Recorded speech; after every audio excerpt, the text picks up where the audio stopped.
L'Europe autrement, une chronique réalisée par les élèves de 4e de la MFR de Pont-de-Vel avec Radio Aléo. Aujourd'hui, on voyage en Europe. Direction un monument gigantesque construit il y a presque 2000 ans. Un lieu où avaient lieu des combats impressionnants. Devant des dizaines de milliers de spectateurs. Bienvenue au Colisée de Rome. Le Colisée a été construit à l'époque de l'Empire romain. Sa construction a commencé vers l'an 70 après Jésus-Christ. C'est l'un des plus grands amphithéâtres jamais construits. Il pouvait accueillir jusqu'à 50 000 spectateurs. Les Romains venaient assister à des spectacles très populaires. Par exemple, des combats de gladiateurs. Les gladiateurs étaient des combattants entraînés pour se battre dans l'arène. Certains étaient des esclaves, mais d'autres étaient très célèbres auprès du public. Ils utilisaient différentes armes selon leur spécialité. Des épées, des boucliers, des lances ou encore des tridents. Certains gladiateurs étaient très protégés avec des casques et des armures, mais d'autres combattaient sans armure pour être plus rapides.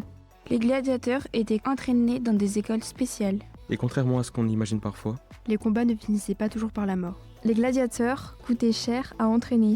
Donc les organisateurs préféraient souvent les garder en vie.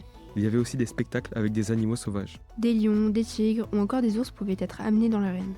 Mais comment faisait-on entrer tous ces animaux ? Sous le Colisée, il existait un immense réseau de couloirs et de salles souterraines. On y préparait les décors, les animaux et les combattants avant les spectacles. Ces spectacles servaient à divertir la population, mais aussi à montrer la puissance des empereurs romains. Et à cette époque, l'Empire romain était immense et très puissant. Il contrôlait une grande partie de l'Europe, de l'Afrique du Nord et du Moyen-Orient. Mais peu à peu, plusieurs problèmes sont apparus. L'Empire est devenu plus difficile à gouverner. Et des peuples venus d'Europe du Nord et de l'Est ont attaqué ses frontières. La chute de l'Empire romain ne s'est pas faite en un seul jour.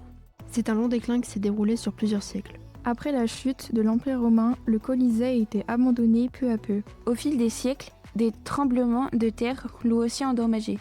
Et malgré cela, une grande partie du Colisée existe encore aujourd'hui. Et il attire des millions de visiteurs chaque année.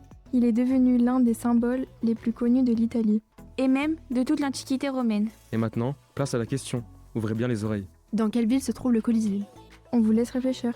Merci d'avoir voyagé avec nous sur Radio Aléo. Et à très bientôt pour découvrir l'Europe autrement.